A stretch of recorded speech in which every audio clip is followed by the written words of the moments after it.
Salut à toi Internet, je m'appelle Frédéric Blaton et ce que je fais d'habitude, c'est que bien souvent je donne des formations aux aides ménagères pour leur expliquer comment nettoyer, ce qui est important, etc. Alors, tu auras compris qu'on est en confinement et que pour l'instant, mon boulot, il n'y a pas trop de formation. Donc, ce que je vais faire, je vais répondre à leurs demandes et ça va les faire sourire. D'ailleurs, marquez-le dans les commentaires. Parce que bien souvent, elles me disent, c'est très bien ce que tu nous apprends, mais t'apprendrais pas ça à nos clientes, parce que nous, on est aide ménagère, mais ça veut dire on aide la ménagère. Mais la ménagère, souvent, elle connaît rien, donc c'est chiant. Donc, je vais ici faire une petite vidéo et je vais te dire quelles sont les bases, l'essentiel.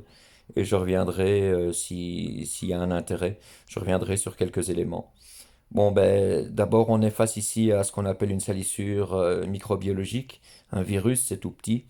Et il y a deux éléments qui vont faire que le virus va pouvoir euh, se déplacer, hein, dans ta maison, s'il est présent évidemment. C'est par les points de contact, donc tout ce que tu vas toucher, et évidemment les mains, et la poussière. Voilà, ça c'est les deux vecteurs principaux. Alors imagine-toi bien qu'à la taille d'un virus, quand tu as 1,50 m, c'est comme si toi tu regardes sur la Lune, hein, la distance est énorme, hein. Donc il faut vraiment qu'il y ait un contact ou que à cause de la poussière qui vole, voilà, ça c'est de l'ordre du possible. Faut pas trop craindre dans son propre environnement puisqu'on vit dans ses propres bactéries. Je te rappelle que dans ton ventre, tu as des milliards et des milliards, environ 2 kilos, je pense, de bactéries. Donc, on vit avec tous ces organismes qu'on ne voit pas. Évidemment, il y en a qui sont pathogènes, le virus en est un. Donc, je te disais tout ce qui est point de contact, bien les nettoyer.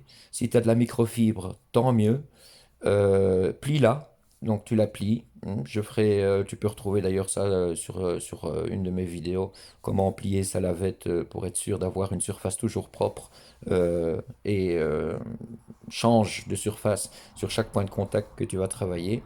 Alors la microfibre, c'est très très bien parce qu'elle a un pouvoir de capillarité assez important. À ça, tu peux ajouter un peu de chimie pour dissoudre tout ce qui est corps organique, c'est-à-dire les gras, etc. Il faut savoir que si sur tes points de contact, il n'y a pas de nourriture, c'est compliqué pour la vie microbiologique de s'établir et de se développer, hein. On parlera de désinfection un peu plus tard. Alors en ce qui concerne la poussière, l'aspiration, c'est bien, mais le problème c'est que tu rejettes dans l'atmosphère un peu d'air aspiré et que dans cette atmosphère, il y a de la poussière. Donc, si tu as l'occasion d'avoir un filtre HEPA, H-E-P-A, tu peux check sur Internet, tu verras, c'est assez commun. Ça, il y a moyen de mettre dans un aspirateur normal, pas bien souvent, un filtre HEPA. Fais-le, hein, fais-le.